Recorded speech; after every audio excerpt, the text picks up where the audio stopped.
On the same day that more than 10,000 golfers chased 62 spots in the US Open field, two 17-year-olds made the biggest statement of golf's longest day. One of them was carrying a bag, the other was punching his ticket to Shinnecock Hills. And together they gave the golf world a glimpse of what the next era of the sport is going to look like. Here's the full story. June 8, 2026, Ballin Isles Country Club, Palm Beach Gardens, Florida.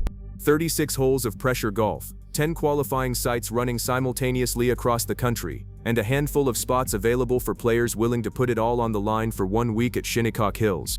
Touring professionals who have played in dozens of majors were grinding through the heat alongside college players, mini-tour veterans, and amateurs who had been dreaming of this moment their entire lives. The brutality of US Open qualifying is the point. The USGA designs it this way. And right in the middle of the most demanding qualifier in golf, a 17-year-old named Miles Russell was walking the fairways of Ballin Isles with the son of Tiger Woods carrying his bag. Let that image sit for a moment. The son of the most famous golfer who ever lived, caddying for a teenage amateur in US Open qualifying on golf's longest day. The optics were extraordinary before a single shot had been hit. Miles Russell is not a name that exists in the mainstream sports conversation yet, but inside the world of elite amateur golf, it carries enormous weight.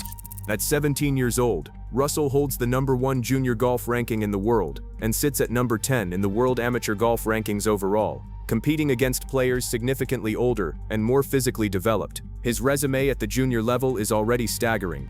He became the youngest player in the history of the AJGA to win Player of the Year, claiming the award at just 15 years old, and breaking a record that had previously been held by a young man named Tiger Woods.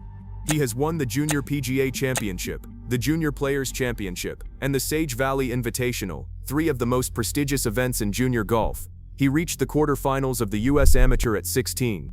And in 2027, he will begin his college golf career at Florida State University alongside, in a detail that makes the whole story feel almost scripted, Charlie Woods. Russell grew up in South Carolina and has been in the top tier of American junior golf since he was barely a teenager.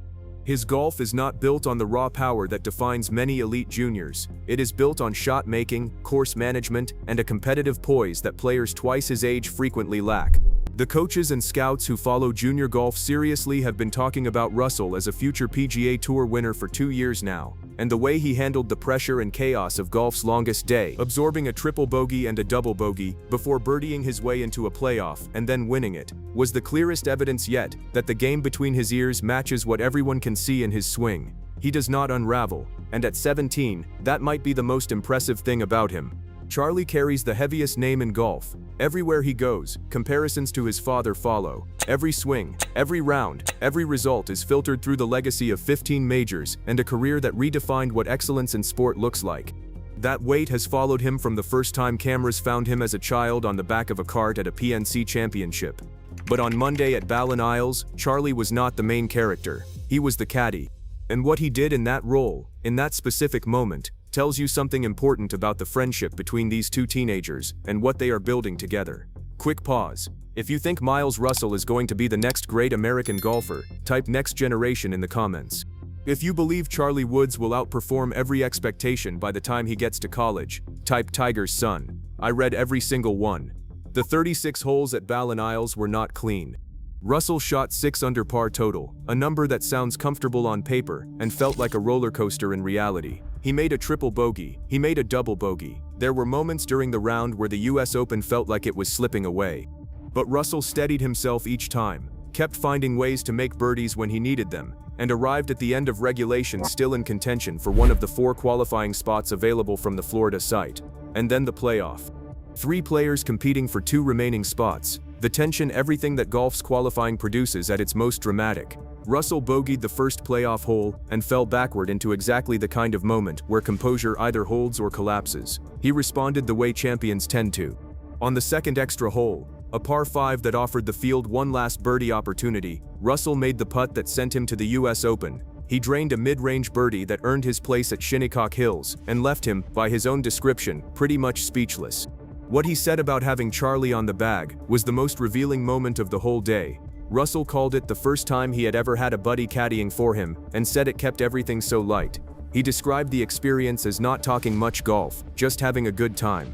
From a 17-year-old who had just navigated triple bogeys, double bogeys, and a sudden death playoff to qualify for his first major championship, the word light is remarkable. The presence of a close friend, rather than a professional caddy, carrying the bag and keeping the atmosphere relaxed, may have been exactly what Russell needed to survive a day designed to find every weakness in a player's mental game.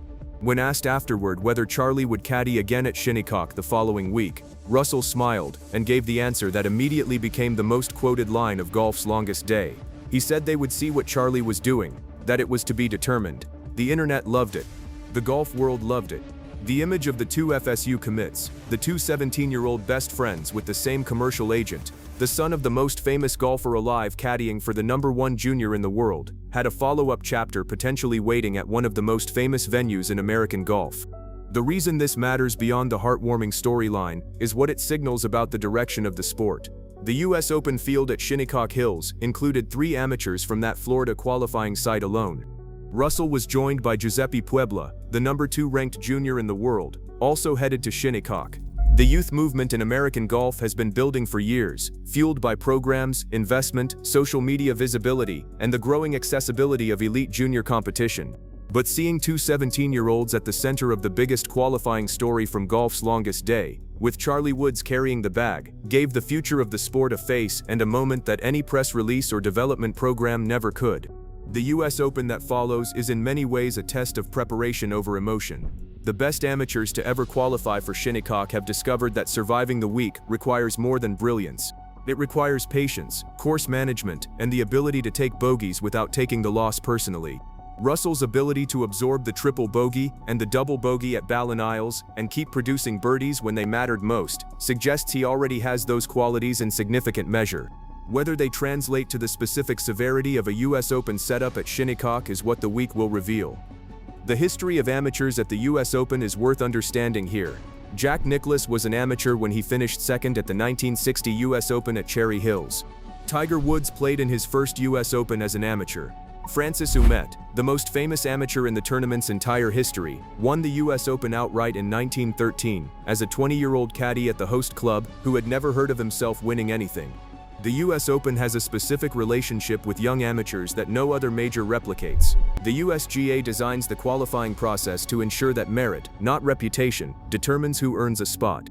And every few years, an amateur walks through the door who reminds the professional game that the gap between junior golf and tour golf is narrower than the industry likes to admit.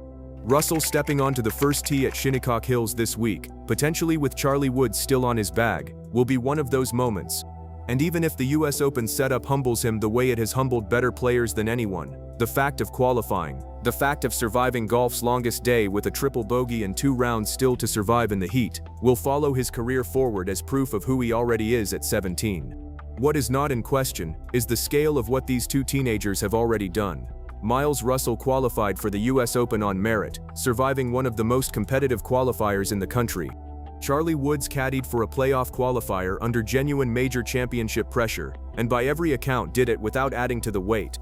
They flew through Monday together, and somewhere in that collaboration between two 17-year-olds who will spend the next 4 years playing golf together at Florida State, the next chapter of American golf is being quietly written.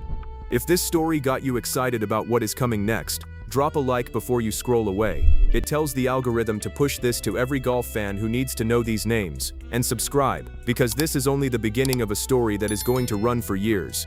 And perhaps that is the most quietly significant detail in the entire story. Charlie Woods caddied, not as the main event, not as the son of Tiger playing for himself, but as support for a friend. The most scrutinized teenager in golf spent golf's longest day in a supporting role, carrying clubs, reading putts, keeping it light, and being genuinely useful to someone whose moment this was. That willingness to step into the background, to be a caddy rather than a competitor, is not nothing. It says something about who Charlie Woods is choosing to be, separate from the name he was born with. Both of them will be at Florida State in 2027 building their games for whatever comes next. The friendship they have built, and the shared statement they made at Ballin Isles on June 8th, is the foundation story of the next era of American golf. The rest of the chapter is still being written.